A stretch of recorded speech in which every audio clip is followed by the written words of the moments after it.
हम लोगों को पूरा काम करना है, चाहे गर्मी हो, चाहे हम तो कभी कभी सोचते हैं मन में, हमने सोच कि पूरे काम किया, क्योंकि पढ़ाना लिखाना ये हम लोगों की अपना इंटरेस्ट है, तो उसको तो हम लोग वो अपने लिए हम कहीं से समय निकालेंगे, बाकी पूरा काम करेंगे, चाहे रात 12 बजे किसी को भूख लगाए, कोई आ जाए, हमें किचन में चलना है।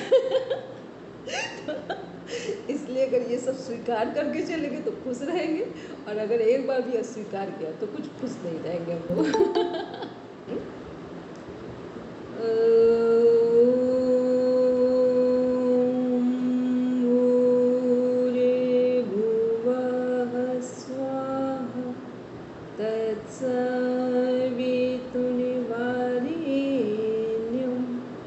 भर्गो देवस्य धीमहि धियो यो नः प्रचोदयात्।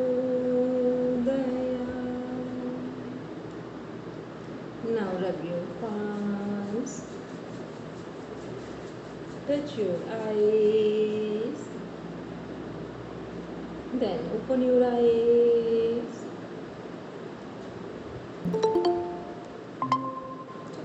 सभी को आवाज़ आ रही मेरी क्लियर? अब एक बार कंफर्म कर लें सभी से, अंजू, पूजा सब अपना अपना कैमरा ऑन कर लेंगे। मीता में फर्स्ट पेपर अच्छा ठीक है, तो फिर यस नो में जवाब दे देना, ठीक है। चलो इसमें पूछें, जो फर्स्ट पेपर है वो मीता मैम पढ़ना स्टार्ट किया अभी कि नहीं? मैम थोड़ा सा स्टार्ट किया था, पर मेरा भी मेन फोकस सेकंड इसी पर, ये योग पे ही है। ठीक है, चलिए, लेकिन इतना करेंगे क्योंकि आपकी समझ ऐसी है कि थोड़ा काम आने वाली है, तो क्या करेंगे, जो फर्स्ट पेपर है उनको सॉल्व कर लीजिए, ठीक, वो सॉल्व कर लीजिए, और कुछ मॉक टेस्ट अभी दीप्ति वगैरह से इसमें हम शेयर करा देंगे, ठीक है, या मेरे पास कुछ आ रहे हैं उनमें से हम शेयर कर दें, तो मॉक टेस्ट कर लीजिए, आप हो गए, रचना जी हो गए, ठीक है, तो और मोनिका मैम हो गए, तो वो क्या होगा कि आपको कितना भी आप लोग बिल्कुल भी नहीं कर पाएंगे ना, तब भी आप वहाँ पे कम से कम 20 क्वेश्चन सॉल्व करके आएंगे, ठीक है, नॉर्मल वाले, क्योंकि कुछ हम लोग बड़े होते हैं, हो जाते हैं ना, तो हमारी कुछ समझ भी डेवलप हो जाती है, तो बहुत सारी चीज़ें उसके कारण हम लोग ठीक कर लेते हैं, और बाकी वही पूजा, अंजू, ये लोग करेंगे, पढ़ कर करेंगे जाके, ठीक है, कोई बात नहीं, हम कोई बात नहीं बोलेंगे मीता मैम। मैम इसमें मार्क्स का क्या रेशियो रहता है, दोनों पेपर में मिला के पास होना होता है, और 300 में से कितने मार्क्स पासिंग के लिए जरूरी है? हाँ, इसे बताते हैं, जैसे मान लो हम लोगों का 200 मार्क्स का पेपर है, ठीक है, 200 नहीं 300 में जाएगा, 50 क्वेश्चन उसके हो गए, 100 इसके हो गए, तो 300 में जा रहा है। इस समय 2019 के बाद से हम लोगों ने 17 में एग्ज़ाम दिया था, 19 के बाद से एक मतलब सपोर्ट दिया गया है सभी को कि पेपर को ओवरऑल चेक किया जा रहा है। जैसे पहले क्या था, 19 से पहले तक जितने भी स्ट्रीम में हैं सब में क्या चलता था कि यदि आपने 40 मार्क्स फर्स्ट पेपर में गेन किए हैं तो आपकी दूसरी कॉपी चेक होगी, अदरवाइज़ आपने उसमें 100 में 100% काम किया है तो कॉपी ही नहीं चेक होगी, ठीक है।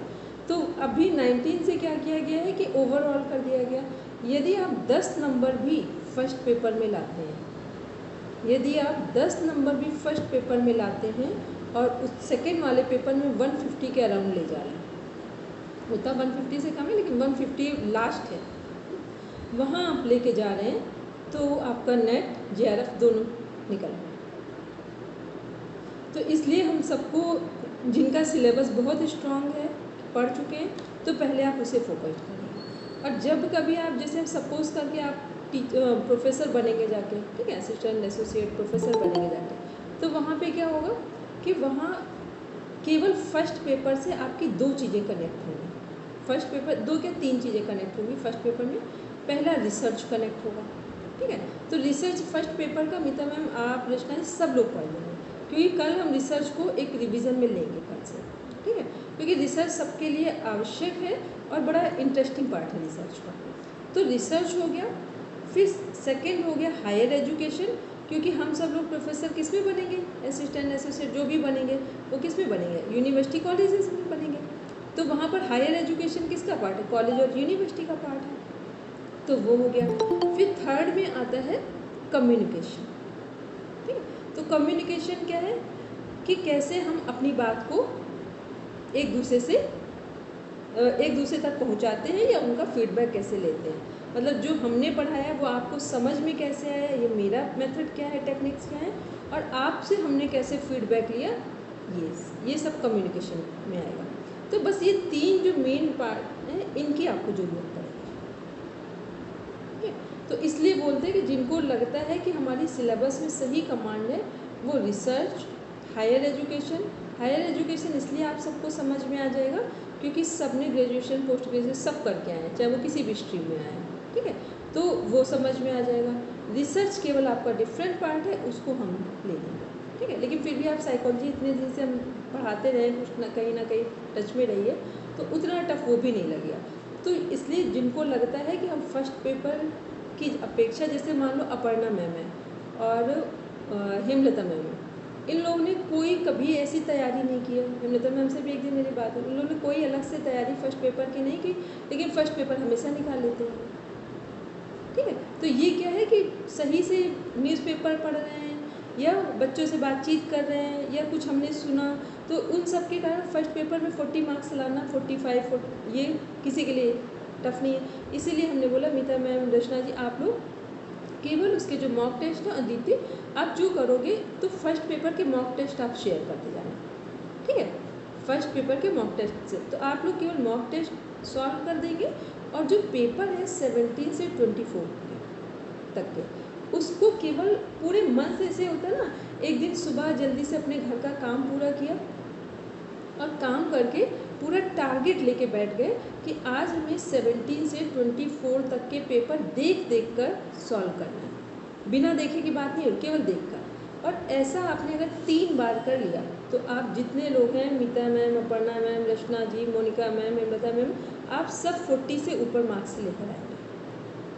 ठीक, ये आपका बिल्कुल प्लस पॉइंट। क्यों जा रहे हैं? क्योंकि उसके कुछ कारण है, इस वजह से आप इसको कर पाएंगे। ठीक है, और बाकी के जितने लोग हैं उनकी खुद की तैयारी है, तो वहाँ कोई प्रॉब्लम नहीं है। ठीक है, तो अब आते हैं नेक्स्ट इसमें जो सिलेबस वाला है। अब सिलेबस में मीता मैम, आपका, रचना जी, अब यहाँ पे देख लेंगे जो यूनिट ऐसा लगता हो अभी कोई टफ लग रही है 10 में से, जो 10 यूनिट्स हैं इनमें से जो टफ लग रही हो, चलो अभी स्टार्ट करते हैं। रचना जी, 10 यूनिट्स में से कौन सी टफ लग रही है वो बोलिए। तब तक दीप्ति एक काम करो, पूरा वो बनाओ, एक प्रोटोकॉल बनाओ उसका, जो ओम से लेकर साइकोलॉजी सबसे ऐड करो, जितने लोग बैठे हो। केवल हम ये बात करें रचना जी, मोनिका मैम, मीता मैम से, अपर्णा मैम से पहले। हाँ, पूरा बनाओ प्रोटोकॉल, सारी चीज़ें उसमें ऐड कर दो जाकर। बोलिए उसे। मैम, मेरा human psychology, philosophy and anatomy, physiology भी काफ़ी अच्छा है, बट अभी थोड़ा सा इशू ये हुआ, जब तक मैं उधर दिल्ली थी सब कुछ बहुत ज़्यादा अच्छा चल रहा था, बट इधर मैं कुछ क्लासेस में एंड सोशल एक्टिविटीज़ में बिजी हो गई, तो मैं उतना अच्छे से नहीं कर पा रही हूँ। नहीं, तो अभी हम अगर ये पूछें कि अभी कितनी कौन सी यूनिट्स लग रही हैं जिनको आपको टफ लग रहा है, इसको आप नहीं टच करना चाह रहे हो, वो बोलिए। मैम, वो इसमें जो लास्ट यूनिट 9 टीचिंग मेथड्स को मैंने अभी नहीं देखा है, रिवीजन में वो नहीं आपके किया लिए बहुत सरल है, वो आप केवल 2-1 घंटे बैठेंगे उसको कर लेंगे, उसमें कुछ है ही नहीं। ठीक है, वो नहीं। अब और में जो हमारी सेकेंड और थर्ड यूनिट है वहाँ पर, हाँ मैम, उपनिषद मुझे थोड़ा अच्छी तरह से और पढ़ना है। जिसको ऐसा लग रहा हो कि हमें ज़्यादा टफ लग रहा है वो, तो आप सेकेंड यूनिट के उपनिषद देखें। प्रणाम बच्चों। तो जो सेकेंड यूनिट है हम लोगों की, तो उसको छोड़ देंगे। ठीक है, सेकेंड को आप छोड़ो।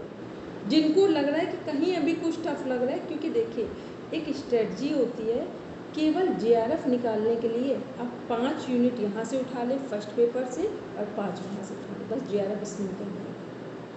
ठीक, लेकिन बस फिर वही ध्यान रखना है, जो हमने पढ़ा है वो पूरा पढ़ा। ठीक है, तो जहाँ आपको ऐसा लगता है कि कोई यूनिट हमें ऐसी टफ लग रही है, इतना हम टाइम नहीं दे सकते हैं, तो अपने मन से डिसाइड करना है कि इस यूनिट को हम साइड रखते हैं। बस पेपर सॉल्व करते समय जो मेरे पास सामने चीज़ें आएंगी उनको तो सॉर्ट आउट करेंगे, बाकी हम खुद से नहीं पढ़ेंगे। ठीक है, तो ये क्या होगा, फिर आपकी कम इतना तो हो जाए कि जो यूनिट पढ़ी उसमें पूरी कमांड आ गई है, एक प्रॉफिट तो होना चाहिए और उसके भी हाथ पर निकलने के भी चांसेस बनते हैं। ठीक है, एक हो गया। चलिए अब आते हैं मीता मैम, बोलिए। मैम मेरा इसमें सिर्फ थर्ड यूनिट ऐसी है जो अनटच्ड है, अभी तक मैंने इनमें से कुछ भी नहीं पढ़ा है, बाकी सब में इतना इश्यू नहीं है, तो मैंने अपना रिवीजन ले रखा है यूनिट वाइज। तो जो मेरे को अभी थोड़े से ज्यादा अच्छे से करने में उनको कर रही हूँ, जैसे वेद वेदांग पहले किया हुआ है। अभी बस थर्ड यूनिट मेरे को लगता है कि मैं नहीं कर पाऊंगी क्योंकि इतना समय अभी उसको नहीं दे आप सकती। मीता मैम थर्ड यूनिट को कल आप अपना 3 घंटे समय निकालिए, कहाँ से निकालेंगी, और दीप्ति थर्ड यूनिट के, या फिर दीप्ति को दीप्ति के पास अभी छोड़ो, थर्ड यूनिट ओपन करिए मीता मैम अपना, उसमें निकालिए।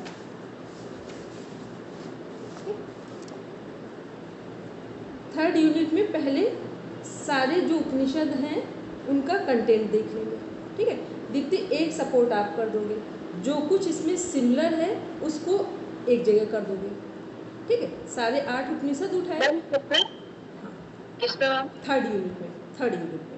ठीक है, थर्ड यूनिट जो सेकंड पेपर है, सेकंड में सिलेबस में, इसमें क्या करना है, केवल एक की नोट्स बना के शेयर करना। आपकी का रिवीजन होगा, सबके लिए एक सपोर्ट होगा। तो उसमें क्या करना, इतना बढ़िया से बनाना और एक चार्ट टाइप का बनाना, ताकि बार बार पेज को इधर उधर ना करना पड़े।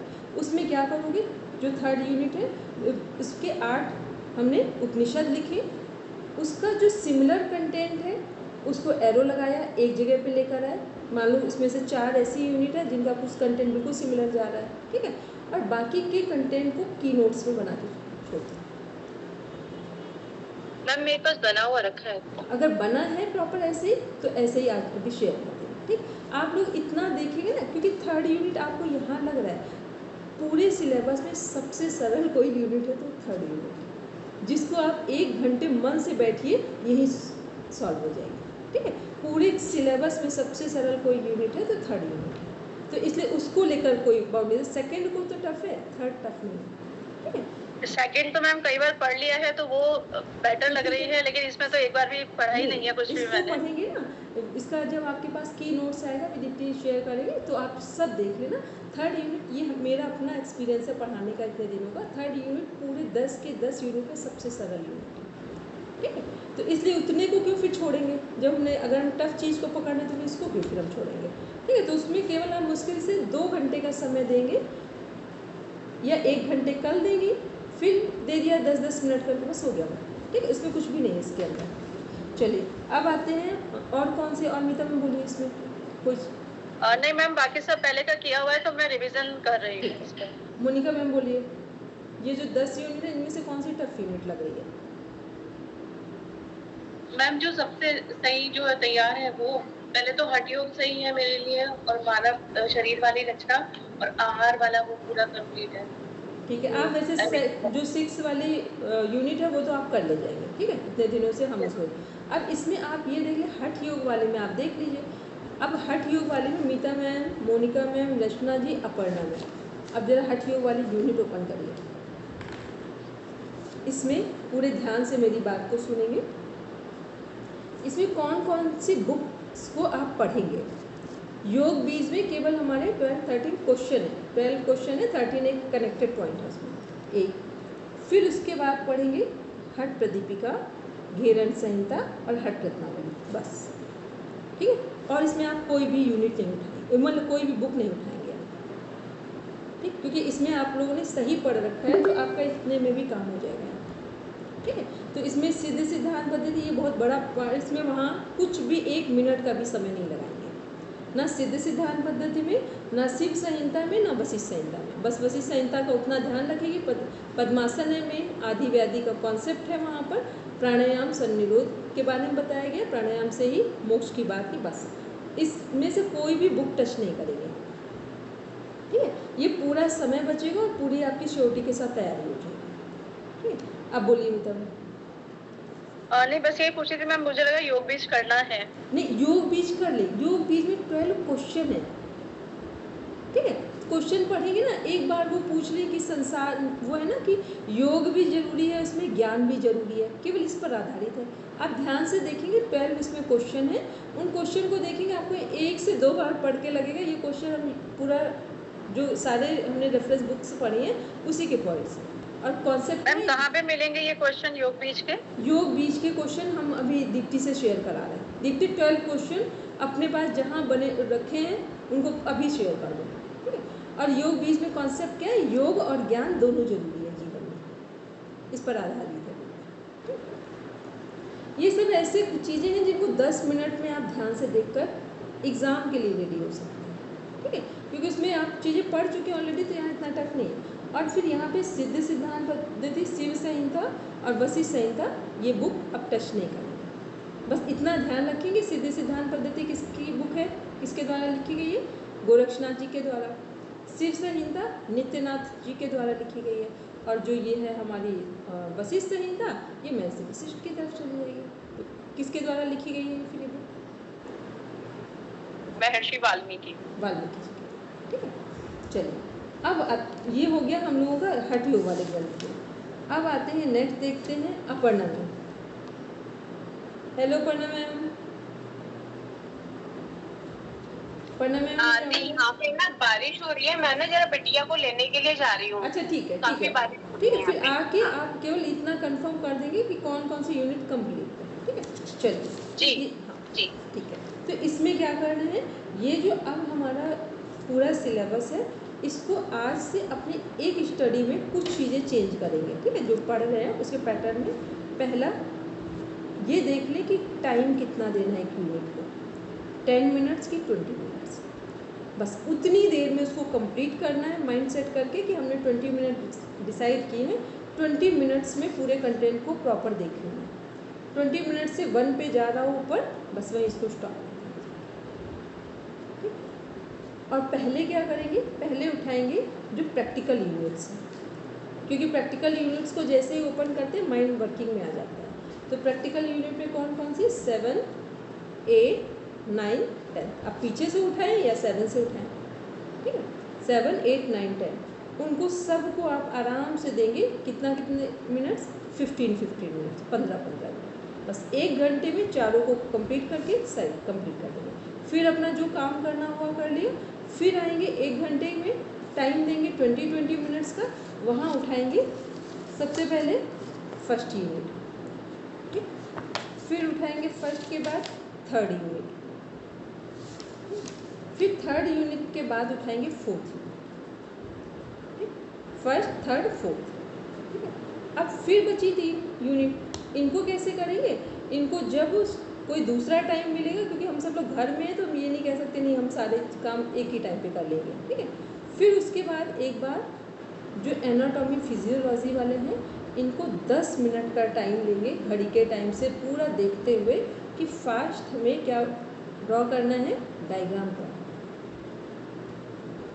पूरे टाइम को अगर आपने सही से एक्यूरेसी के साथ मैनेज किया तो आपको ये एग्ज़ाम बहुत सरल भी लगेगा, ठीक है। 10 मिनट में अगर आपने डायग्राम बनाए, उसके अंदर ऑर्गन्स रखे और उनका फंक्शन जो है कोड वर्ड में कर दिया आपने, जो भी लिखना है कि आपको पता होना चाहिए इसका क्या फंक्शन है, ठीक है।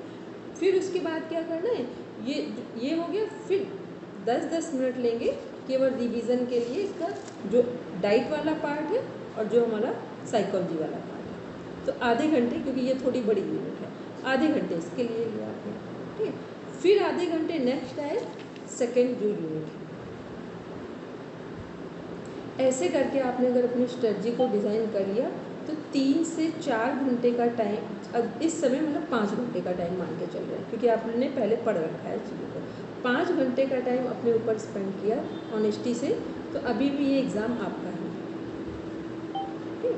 तो इतना सब करेंगे तो सबके लिए अच्छा लगेगा, कम से कम इतना तो लगेगा कि हमने अपना 100% दे दिया है, अब उसका रिजल्ट तो हम देख लें। बाकी प्राणायाम सब कर रहे हैं और अपना डेली प्राणायाम करके जाएंगे, क्योंकि प्राणायाम सही से करते हैं ना तो उसका रिजल्ट ये होता है आप टिक भी वहीं रखेंगे जाके लास्ट में जहाँ सही है, आप उससे बाहर नहीं जा सकते, क्योंकि कंसंट्रेशन बाहर इतना स्ट्रांग होता है, जो चीज़ें हमें नहीं भी पता होती हैं तो कॉमन सेंस वहाँ पर काम करना शुरू कर देता है, जब हमने सही ढंग से पढ़ा होता है। और जब कॉन्सेप्ट क्लियर नहीं है तो कॉमन सेंस कुछ काम नहीं करता, ठीक है। तो ये हो गया इसका फर्स्ट पेपर में मॉक टेस्ट दी। अब जो पढ़ना मॉक टेस्ट जो जहाँ करना वही शेयर कर देना दीदी, ठीक है।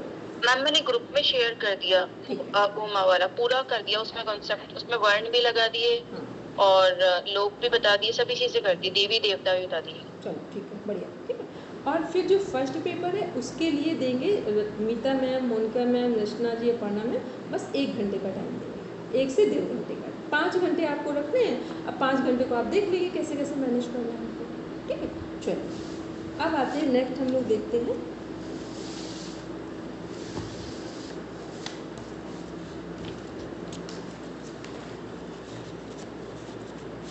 भक्ति का स्वरूप जो है श्रीमद् भगवद गीता में वो क्या है।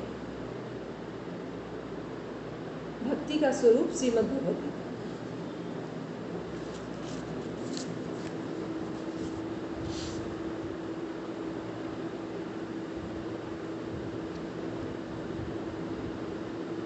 इसको सर्कल कर लो, ध्यान से पढ़ देना है। अब फिर भी अपना कॉमन सेंस लगा के बताओ भक्ति का स्वरूप श्रीमद् भगवद गीता में क्या है। मैम भक्ति के 2 रूप बताए हैं, गौणी और वेदी, तो मेरे ख्याल से वेदी वाला इसमें है। श्रीमद् भगवद, हाँ वो आएगा, ठीक है, आ जाएगा। इसमें क्या है, जो श्रीमद् भगवद गीता है वहाँ पर जो सकाम भक्ति है उसको इम्पोर्टेंस दिया गया है, ठीक है। क्यों इम्पोर्टेंस दिया गया है? क्योंकि निष्काम भक्ति में सामान्य जन को उपलब्ध होना या वहाँ जाना या पहुँचना वो कठिन कार्य है। फिर नेक्स्ट देखते हैं इसमें जो हमारा 17 चैप्टर है दैवासुर संपत्ति विभाग योग। यहाँ पर ये कौन सा चैप्टर है दैवासुर संपत्ति विभाग योग? 16, 17? मैम 16, ठीक है, 16 है हमारा। फिर मोक्ष संन्यास योग मैम लास्ट 18, ठीक। फिर इसमें आते हैं हम लोग जो भक्ति योग के साधन और साध्य, त्रिगुण और प्रकृति का स्वरूप। त्रिगुण सभी को पता है, प्रकृति के स्वरूप में ही त्रिगुण आता है हमारा, ठीक है। फिर त्रिविध श्रद्धा, ये त्रिविध श्रद्धा क्या है यहाँ? अपना सिलेबस सब ओपन करेंगे, बोलेंगे फिर से दीप्ति मैम 17 स्तंभ से वेरी गुड। तो 17 स्तंभ क्या है कि जैसा जिसका भोजन होगा वैसी उस व्यक्ति की श्रद्धा होगी, वैसे ही उसका दान होगा, वैसे ही उसका व्यवहार होगा और वैसे ही वो मोक्ष और मुक्ति के साधनों को उपलब्ध करने की कोशिश करेगा, ठीक है। फिर नेक्स्ट आते हैं, इसी में देखते हैं ये है ऊपर आत्मस्वरूप स्थित प्रज्ञ एवं सांख्य योग का अर्थ। स्थित प्रज्ञ और सांख्य योग का अर्थ क्या है दोनों का? मैम सांख्य योग तो ज्ञान योग जाना जाता है और स्थित प्रज्ञ का अर्थ है कि ऐसा साधन जिसकी बुद्धि परिस्थिति में स्थिर रहती है बिना किसी कंपन के, ठीक है। और किसी को भी बताना, बोलो दीप्ति कुछ क्या है? बोलो। मैम वो सेम ही है जैसे मीता ने बताया कि सभी परिस्थिति में समान बुद्धि वाला व्यक्ति स्थित प्रज्ञ कहलाता है इसकी, ठीक है। लेकिन यहाँ पर क्या है, एकदम अर्थ सही है लेकिन इसको क्वेश्चन आंसर के पॉइंट ऑफ व्यू से देख लें। सांख्य योग क्या है? ज्ञान योग है हमारा, ठीक है। ये कौन सा ज्ञान है? जो उपनिषद का ज्ञान है, ठीक है। कौन सा ज्ञान है? उपनिषद वाला ज्ञान है। तो उपनिषद का ज्ञान कौन सा ज्ञान है? जो ब्रह्म ज्ञान को प्राप्त कराने वाला है, ये हो गया। फिर मतलब सांख्य योग में संसार का ज्ञान नहीं आ रहा है पूरा एक आंसर। फिर स्थित प्रज्ञ का मीन्स हो गया जो अपने आप में स्थित हो गया है। तो अपने आप में कौन स्थित है? जो आत्मज्ञान को उपलब्ध है। तो वही जो सांख्य योग है वो सांख्य योग किसके जीवन में सिद्ध है? स्थित प्रज्ञ के जीवन। सांख्य योग किसके जीवन में सिद्ध है? स्थित प्रज्ञ के जीवन में। बोलेंगे मिता मैम सांख्य योग तो सेकंड चैप्टर है और फर्स्ट से 6 तक इसके कर्म योग से संबंधित है, तो सांख्य ज्ञान से संबंधित तो ये कर्म योग में जाएगा, ये कर्म में जाएगा, पूरा जाएगा।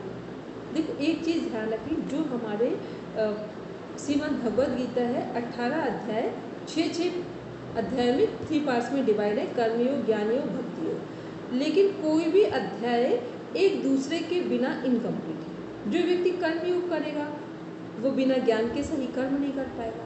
जो ज्ञान सही जीवन में जिसके हो कर्म और ज्ञान, उसकी भक्ति समर्पण अपने आप आ जाएगा उसके जीवन में, ठीक है। लेकिन ये जो स्थित प्रज्ञ वाली जब बात होती है सांख्य योग वाले चैप्टर में, तो स्थित प्रज्ञ के हमारे श्लोक कहाँ से शुरू होते हैं?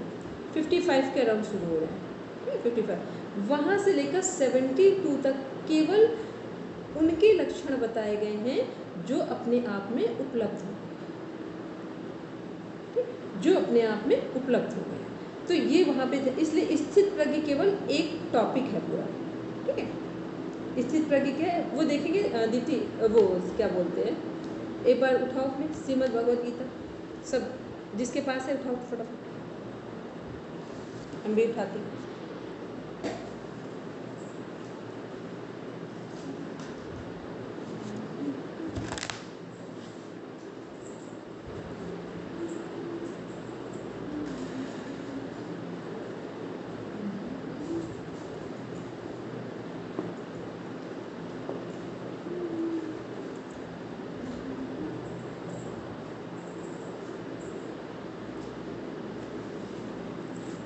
स्थित प्रज्ञ का वो नंबर देखो कहाँ से शुरू हो रहा है।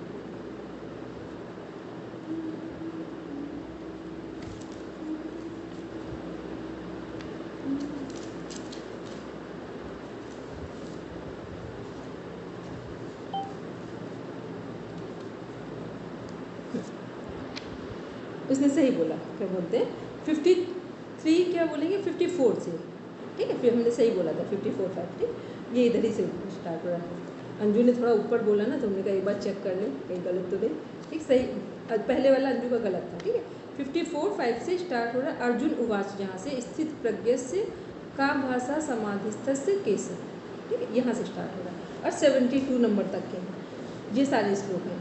तो इसको ध्यान में रखना है कि स्थित प्रज्ञ वाले श्लोक हैं उनकी सब लोग हिंदी पढ़ रहे हैं, ठीक है, क्योंकि अब लगातार काफ़ी दिनों से क्वेश्चन आने शुरू हो गए हैं इसमें से। कुछ क्वेश्चन तो क्रोध और मोह वाला तो कम से कम 4-5 बार रिपीटेड क्वेश्चन है, लेकिन उसके अलावा क्या करना है, जब कभी ऐसे कोई टाइम मिले तो 10 मिनट का टाइम लगेगा, आराम से केवल श्लोक वाइज उनकी हिंदी पढ़ देंगे, ठीक है, केवल ये वाले चैप्टर की स्थित प्रज्ञ को पढ़नी है सबको। फिर आते हैं इसी में देखते हैं ऊपर दिया हुआ है कर्मयोग, ठीक, तो सेकंड चैप्टर में कर्मयोग पर आधारित कितने श्लोक हैं? कर्मयोग पर आधारित कितने श्लोक हैं सेकंड चैप्टर में? कर्मण्येवाधिकारस्ते, समत्वम योग उच्यते और योगः कर्मसु कौशलम। 47, 48 और 50 3 श्लोक प्रॉपर हैं। इसके बाद देखते हैं इसी में जो हमारे भक्त के प्रकार कितने हैं? 4 प्रकार। भक्त के 4 प्रकार हैं, ठीक है, और कौन कौन से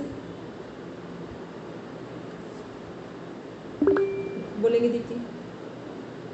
8 जिज्ञासु, अर्थार्थी और ज्ञानी, 7.16, ठीक है, 7.16 में। अब देखते हैं इसमें जो हमारा डेफिनेशन है, योग में जो डेफिनेशन है वो कहाँ कहाँ है हमारी?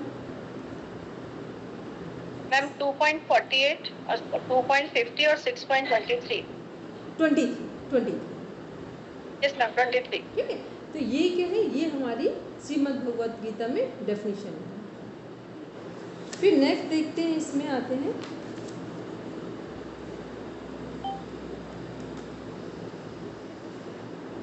नेक्स्ट है योग वशिष्ठ के प्रमुख बिंदु। कौन कौन से बिंदु हैं योग वशिष्ठ में?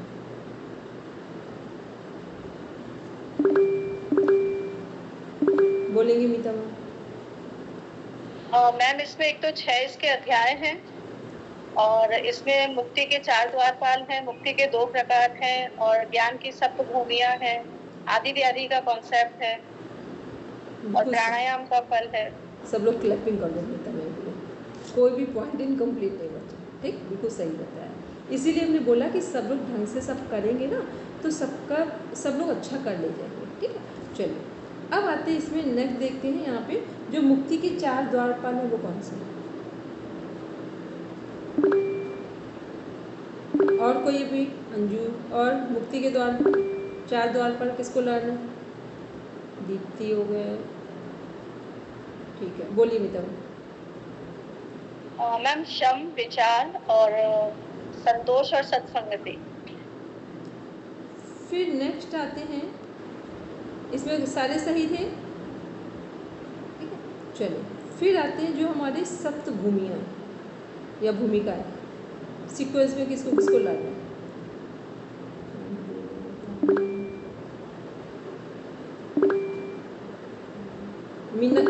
मीना बोलेंगे जो सप्त भूमियाँ है या भूमिका है। रचना जी आप बोलिए, आपको याद बोलिए। शुभेच्छा, विचारणा, तनुमानसा, सत्वापत्ति, असंतप्ति, तुर्यगा भूमिका, पदार्थ भाव। पदार्थ भावना फिर तुर्यगा। पदार्थ भाव। ठीक है, फिर योग के विघ्न के निराकरण हेतु कितनी चीजें बताएगी योग वशिष्ठ।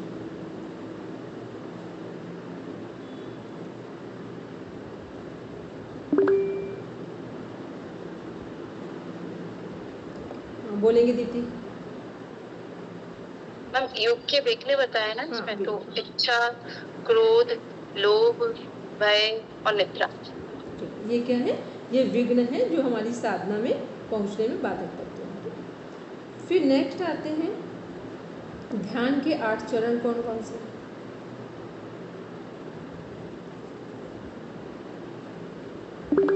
बोलेंगे दीप्ति। मैम वो ये यम नियम वाले से 8। ठीक, चलिए।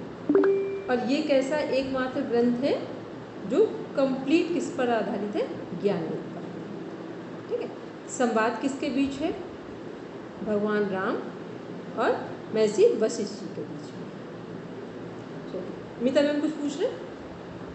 मैम इसमें योग के विघ्नों के निराकरण हेतु अभ्यास, तो बस इसमें अभ्यास ही करना है। नहीं, निराकरण पहले तो विघ्न दीप्ति ने बताया। अभ्यास में 2 ही चीजें हमारी, एक हमारा प्राणायाम है और एक ज्ञान वाला, जो संसार सागर से पार होने की कुंजी का नाम योग है। मतलब एक ज्ञान मार्ग है और एक प्राणायाम है, 2 विघ्नों को हटाने के माध्यम से। अब आते हैं यहाँ पर जो हमारी सभी जो निर्वीज समाधि है, तो सभी समाधि की कितनी अवस्थाएं हैं।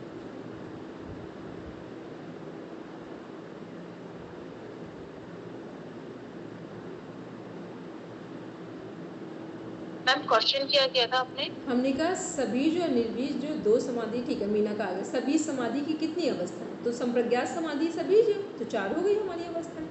ठीक है, फिर अध्यात्म प्रसाद सबको पता है, रितंभा प्रज्ञान वाला। भाव प्रत्यय उपाय प्रत्यय क्या है, भाव प्रत्यय और उपाय जो भाव प्रत्यय है वो हमारे योग श्रीमद् भगवद गीता में क्या है। भाव प्रत्यय वाली जो समाधि प्राप्त करेंगे, एक पर्टिकुलर वर्ड यूज किया जाता है, वो श्रीमद् भगवद गीता में यूज करते हैं।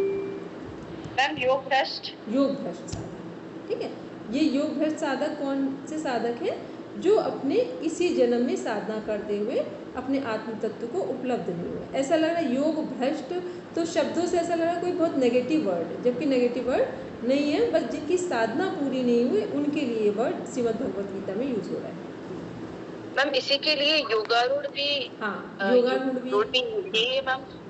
योगारूढ़ का मीन्स है जो अपनी साधना में निरत, मतलब कंटिन्यूटी में, वो योगारूढ़ है। ये वर्ड आ चुका है श्रीमद् भगवद गीता का जो क्वेश्चन है वहाँ। फिर नेक्स्ट है इसमें चित्त प्रसादन क्या है, भावनात्मक उपाय है। और चित्त शुद्धि का चित्त प्रसादन सबसे सरल उपायों में से एक है, जिसमें कोई साधना नहीं करनी है, कोई अभ्यास नहीं करना है, केवल एक चिंतन करना है अपने ऊपर कि हमें अपने से जो श्रेष्ठ लोग हैं या आगे वर्किंग में हैं उनसे मैत्री करनी है, क्योंकि हम कुछ सीखेंगे। करुणा, जो जिसको भी हम कुछ करें जीवन में वो करुणा के भाव से करें, दया के भाव से ना करें। करुणा का मीन्स हो गया बस हमने कर दिया, बात खत्म हो गई। ठीक है, उसका क्या रिटर्न है क्या नहीं, कोई मैटर नहीं यहाँ पे। फिर मैत्री करुणा। फिर मुदिता क्या है, जब भी अपने से जो अध्यात्म, अपने से नहीं, जो अध्यात्म जगत में आगे पहुँचे हुए लोग हैं उनसे जब मिलना हो तो प्रसन्नता के भाव से मिलेंगे। उपेक्षा क्या है, जो हमारे जीवन में बाधक तत्व हैं वो व्यक्ति, वस्तु, परिस्थिति तीनों में से कहीं से भी आते हों, उन सब की उपेक्षा करें, दूसरों की भी और अपनी। ठीक है, जो हमारे अंदर ठीक चीज़ें नहीं उनकी भी उपेक्षा ही करनी है, उन पर ध्यान न देकर जो अच्छा है उस पर आगे बढ़ना है।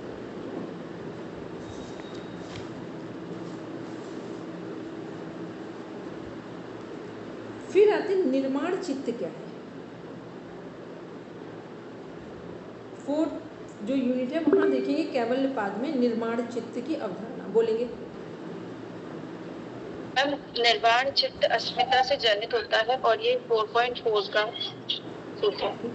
निर्माण चित्त का मीन्स हुआ जैसे अभी हम बैठे हैं, हमने पढ़ने का मन बनाया तो एक तरह का चित्त हो गया। ठीक है, फिर अभी हम बच्चों के साथ इंटेंगल्ड हो गए, वो दूसरा हो गया। फिर हमने अपनी साधना में कोई समय दिया या हम देते हैं डेली, वो तीसरा हो गया। मतलब एक ही समय में जो चित्त है उससे हम जिस तरह का काम लेते हैं उस टाइम पे वो संस्कार वहाँ काम करते हैं। ठीक है, ये है निर्माण चित्त। अब इसको हम जिस एरिया में जितना आगे ले जाना चाहें वैसे आगे ले जा सकते हैं। फिर नेक्स्ट आते हैं इसी में सिद्धि के 5 साधन, सबको पता है।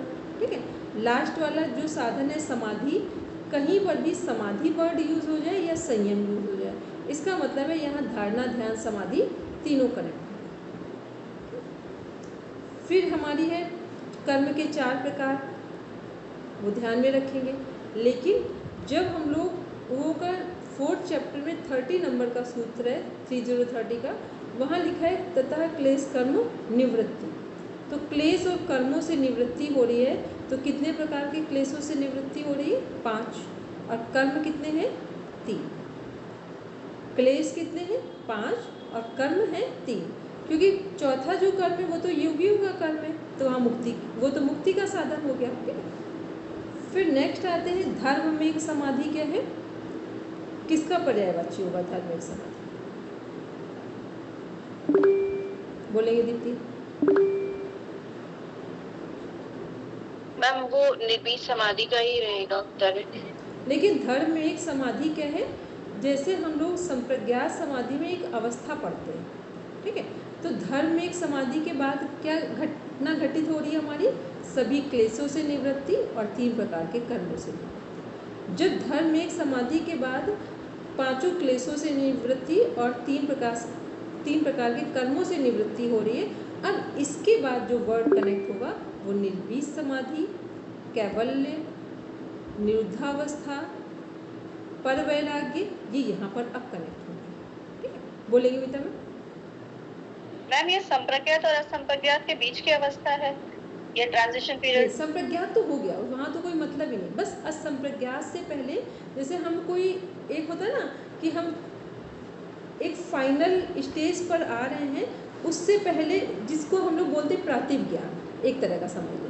प्रातिभ ज्ञान क्या है कि सूरज उगने वाला है, फाइनल होगा, लेकिन सूरज उगने से पहले की जो कंडीशन है वो क्या है? सविता देवता बोलते हैं। और ऐसे ही विवेक ज्ञान से पहले की कंडीशन वो क्या बोलते हैं? प्रातिभ ज्ञान बोलते हैं। ठीक है, तो बस वही समझ लें कि तो ये किससे कनेक्टेड वर्ड है? हमारा धर्म एक समाधि निर्बीज समाधि से। लेकिन धर्म एक समाधि के बाद यदि आपसे पूछा जाए कि क्या होगा, तो धर्म एक समाधि के बाद 5 क्लेशों से निवृत्ति होगी और 3 प्रकार के कर्मों से निवृत्ति होगी, अब कैवल्य को उपलब्ध होगा। ठीक, क्योंकि यहाँ पर हम लोग क्या कर रहे हैं? क्वेश्चन के अनुसार पढ़ रहे हैं रेफरेंस बुक को। ठीक है, तो इसको ध्यान में रखना। अब एकदम फिलॉसफी का पार्ट ले लेंगे तो फिर वो आपके क्वेश्चन आंसर से डिस्कनेक्ट हो जाएगा जाकर, तो इन बातों को भी ध्यान में रखेंगे। चलिए अब आते हैं नेक्स्ट, देखते हैं इसी में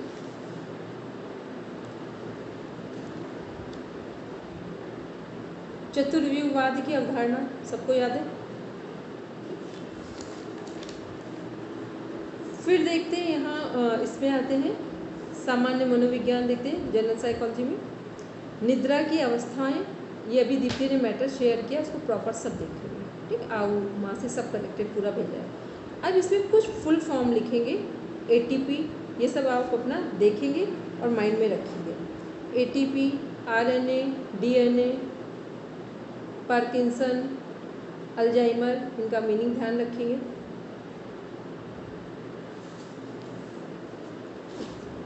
अब एक है कॉन्सेप्ट कि विटामिन सी ब्लड के फॉर्मेशन के लिए सबसे इम्पॉर्टेंट पार्ट है विटामिन सी। लेकिन विटामिन सी को डाइजेस्ट कौन करेगा? Vitamin D. विटामिन सी को डाइजेस्ट कौन कर रहे हैं? Vitamin D. सारे हमारे विटामिन्स जब हम लोग पढ़ते हैं मिनरल्स और विटामिन्स, कई बार इसमें कन्फ्यूज़न हो जाता है। इवन आज भी हमको जब अगर पढ़ना हो या कुछ सोचना हो तो ध्यान से इस पर ध्यान समझना पड़ता है। जब मिनरल्स पढ़ेंगे तो वहाँ क्या आएंगे हमारे? कैल्शियम, आयरन, फास्फोरस, मैग्नीशियम, जो हमारा ये है क्या बोलते हैं सोडियम वगैरह, सब कहाँ आएंगे? सब मिनरल्स के अंदर आएंगे। और जब विटामिन्स पढ़ेंगे वो सबको पता है 6 विटामिन है हमारे, और जो विटामिन बी है वो पूरा क्या एक कॉम्प्लेक्स है।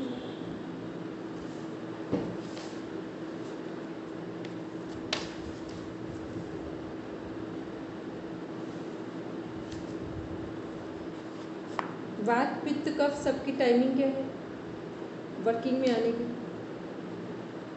वात की टाइमिंग बोलेंगे।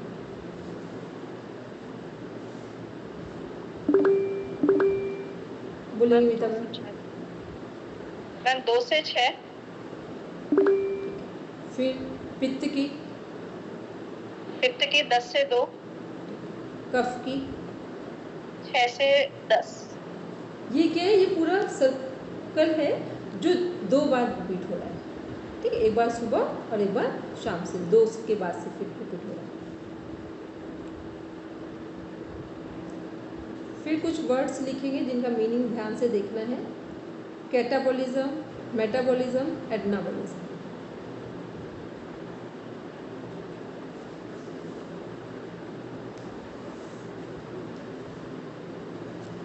HDL, LDL फुल फॉर्म देखना है। COPD फुल फॉर्म देखना है।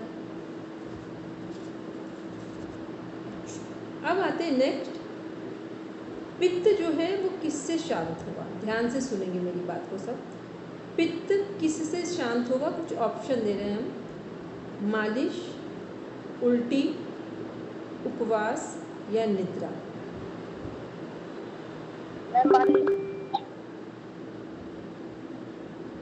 बोलेंगे दीप्ति। उल्टी। मीता मैम बोलेंगे। मैम उल्टी। फिर नेक्स्ट आते हैं,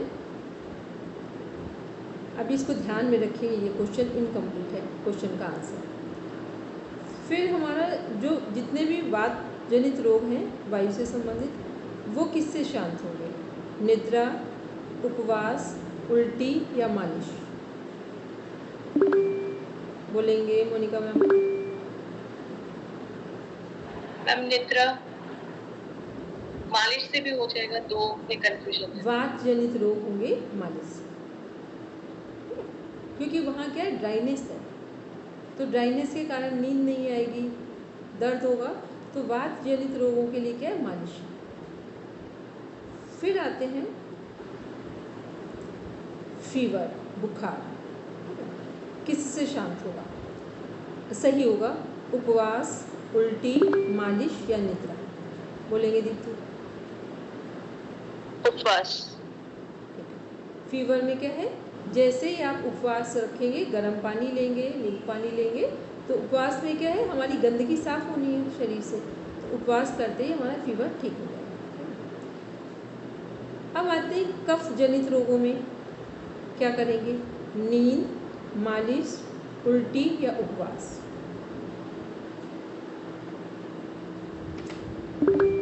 उल्टी। कफ में भी वोमिटिंग से जैसे ही हम लोग करेंगे तो हमारा कफ बाहर निकल जाएगा। हम इसमें उपवास भी तो कर सकते हैं ना कफ के लिए? कफ में उपवास काम नहीं आएगा, कफ नहीं में करेगा तो गर्म ना, कफ में पहले जितना, कफ में क्या करते हैं हम लोग? जल लेती, कुंजल, ये करते हैं, तो क्या होता है? गर्म पानी अंदर जाता है, तो पानी के माध्यम से जो हमारी विंड पाइप है वो खाली होती है, क्योंकि विंड पाइप क्या होती है? उसमें पूरा जकड़ जाती है वो जाकर, तो उसमें तो हमें क्या चाहिए? फिर उसके बाद गर्म पानी यूज़ करना चाहे तो कर सकते हैं। लेकिन कफ में गर्म पानी से भी ज़्यादा क्या है? काढ़ा या नींबू पानी गर्म पानी में डालकर तो यूज़ करेंगे, तो हमारी जो विंड पाइप है या लंग्स में जो कफ जम गया है, कलेक्ट हो गया है, वो नॉर्मल हो गया। चलिए, जो हमारी डिजीज़ के 3 कॉज फैक्टर्स हैं, कोई भी डिजीज़ हमारी जब डेवलप होती है तो उसके 3 कॉज फैक्टर्स हैं, ठीक है। ये डाइट का पार्ट है, वहाँ पे देखते हैं। तो पहला है फर्स्ट हार्मोनल इम्बैलेंस, ठीक है। हार्मोनल इम्बैलेंस किसके कारण होता है? मिल्क प्रोडक्ट के कारण। सबसे ज़्यादा बॉडी में हार्मोनल इम्बैलेंसेस किससे होता है? मिल्क प्रोडक्ट से। फिर सेकेंड है हमारा हाई ग्लूकोज इम्बैलेंस। यदि ग्लूकोज बॉडी में बहुत अधिक है तो क्या होगा? ये भी एक तरह का इम्बैलेंस है। तो हाई ग्लूकोज किससे मिलता है हम लोगों को? जो चीनी, छोटे दाने वाली, चावल, दूध और गेहूँ, जो अन्न वाली चीज़ें हैं, इससे। फिर थर्ड है हमारा माइक्रोबियल इम्बैलेंस। माइक्रोबियल इम्बैलेंस क्या है हमारा? Protein, heavy protein. तो हैवी प्रोटीन क्या है? एक तो हम एग, मीट, सोयाबीन या स्टेरॉइड लेते हैं, ये क्योंकि सोयाबीन का जो प्रोटीन है उसको जानवरों के लिए यूज़ किया जाता है। अब हम सब लोगों को पता नहीं, तो बस क्या होता है, मार्केट में जो चीज़ आ गई तो बस सोयाबीन की बड़ी खा रहे हैं। कभी ध्यान से अगर बड़ी खाई होगी ना सोयाबीन की, उसके बाद पेट में एक अजीब सी हैवीनेस आती है। वो हम ध्यान नहीं दें, वो अलग बात है। सबसे अच्छा प्रोटीन किसका माना जाता है स्टैंडर्ड? जो है रागी का। रागी का प्रोटीन सबसे स्टैंडर्ड क्वालिटी का प्रोटीन होता है। तो ये हम लोग देख रहे थे कि जो हमारा डिजीज़ के कॉज फैक्टर्स हैं, उनको देखा कि जो डाइट से रिलेटेड है।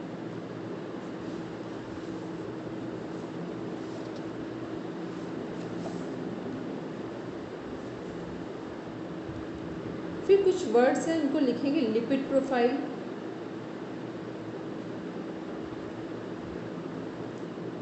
ऑक्सीडेंट, फ्री रेडिकल्स,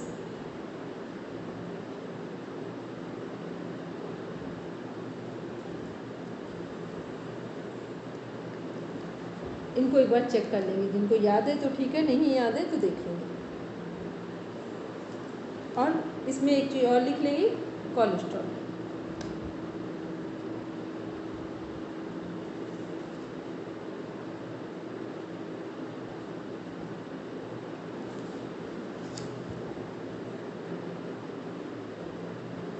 जब भी जब हम प्राणायाम करते हैं तो उसमें कौन सी जो गैस है वो वर्किंग में आती है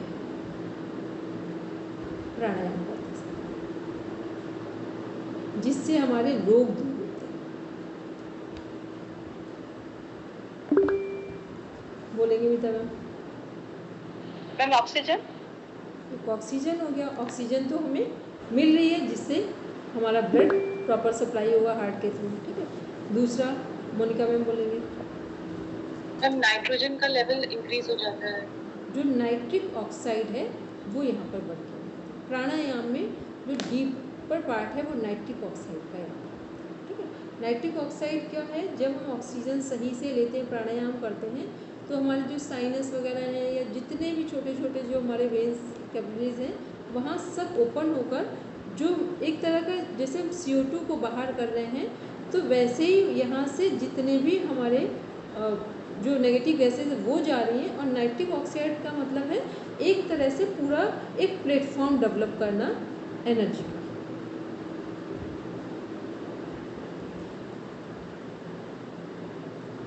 फिर आते हैं, इसमें देखते हैं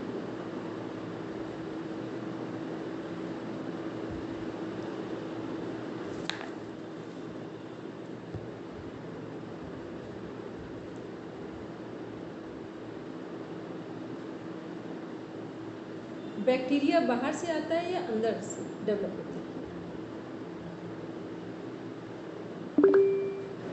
बोलेंगे मोनिका मैम? मैम बैक्टीरिया की ग्रोथ अंदर ही होगी। जो भी हमारे पास टॉक्सिन्स है उसमें ग्रोथ हो जाएगी बैक्टीरिया। और वायरस? वायरस आउटसाइड एनवायरनमेंट से आएगा। टी सेल क्या है? WBC। Very good. T cell क्या है हमारी? WBC।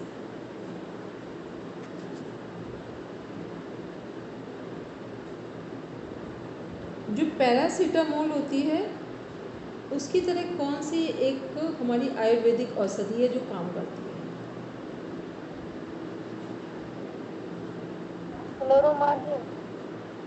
हम जो हम आपको सुन नहीं पाए हम बोल दे रहे हैं गिलोय, जिसका आयुर्वेदिक नेम है गुलूच। वो जैसा जितना टाइम पैरासीटामोल ठीक होने में लेती है हम लोग खाते हैं उतना ही टाइम हमारा ये लेते हैं। जैसे हम लोग आयुर्वेद में गुलूच बोल रहे हैं वैसे क्या बोलते हैं गिलोय।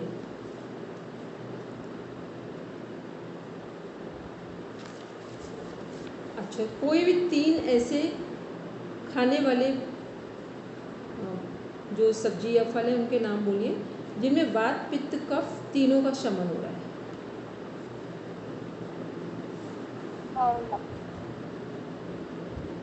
मैसेज करो अंजू। बोलेंगे मन क्या मैम एक तो बेल हो गया, बेल का फल जो है, और आंवला हो गया, और नारियल, नारियल कह सकते हैं वो भी हो गया, और बेल के साथ तुलसी हो गया। बेल, तुलसी, फिर आंवला।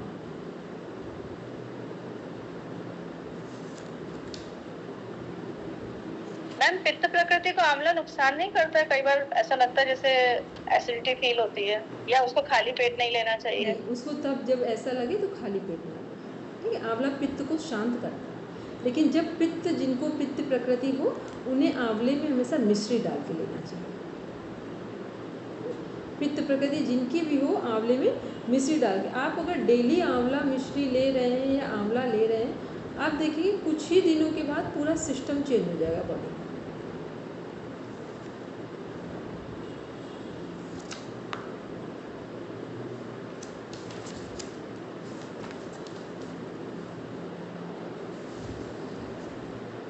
टिट्टी भासन कौन से आसनों में आता है? जो 6 प्रकार के आसन हैं उनमें से टिट्टी भासन किस में है? बैलेंसिंग। कौन सा प्राणायाम वात पित्त कफ तीनों को कंट्रोल करता है? बैलेंस। भस्त्रिका। ठीक है, भस्त्रिका क्या है? तीनों में बैलेंस करता है।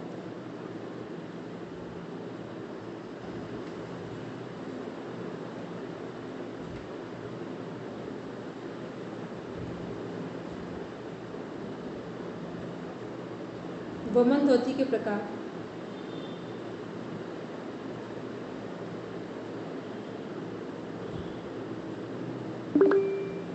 बोलेंगे बीता में।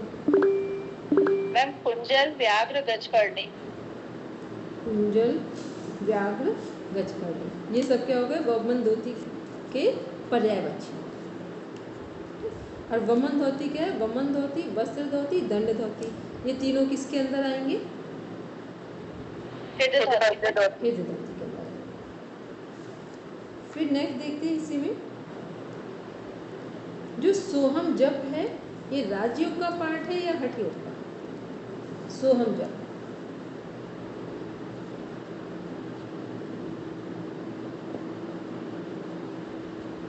मैम ये हठ योग का होगा क्योंकि केरल संहिता में है। सोहम जप किस में आएगा? हठ योग में। मैम हठ योग में है, फिर उसके बाद जब सिद्धि हो जाती है, जब नागयोग की प्राप्ति हो जाती है, फिर उसके बाद चला जाता है ये राजयोग में। नहीं, फिर राजयोग में है। सोहम जो जप है, पहले जो हंसो जप है वो जाता है हठ योग में।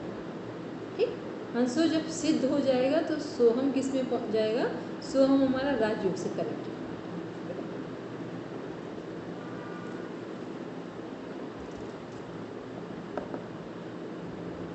चक्री ध्यान क्या है?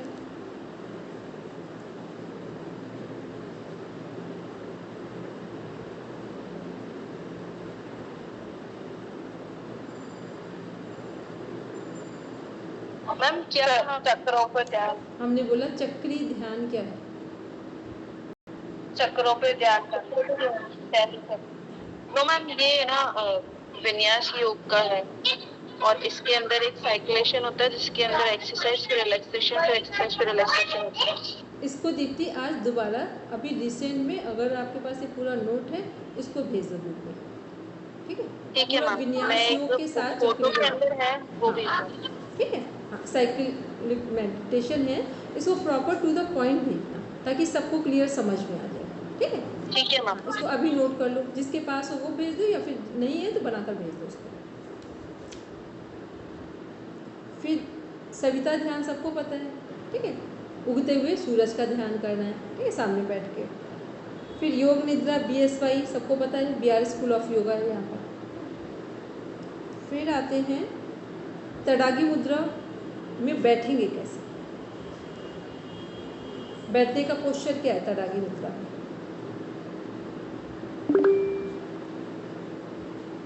बोलेंगे Deepti? Ma'am Paschimottanasana.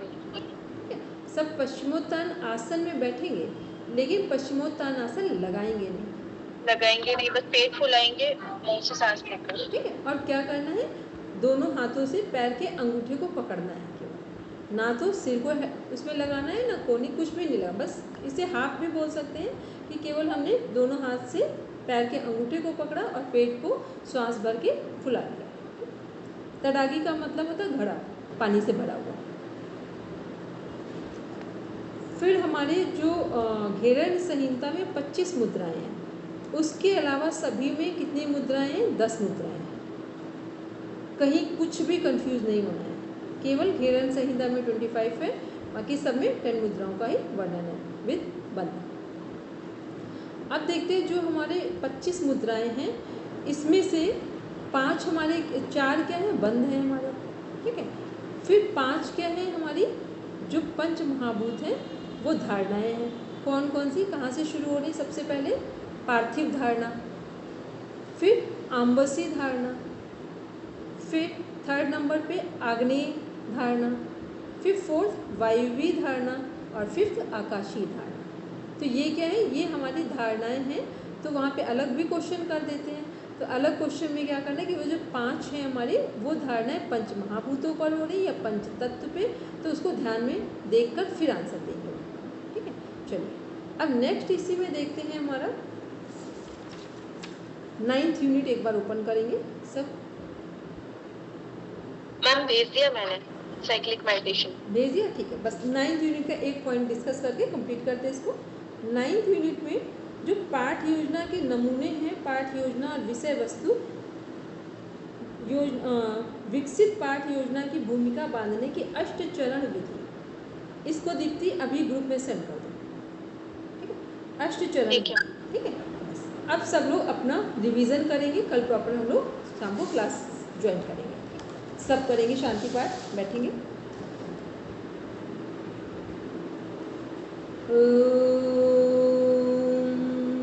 Shanti Shanti Shanti, सर्वारिष्टसु शांतिर्भवतु। Now rub your palms, touch your eyes, then open your eyes। सबको प्रणाम, शुभ रात्रि, बाय।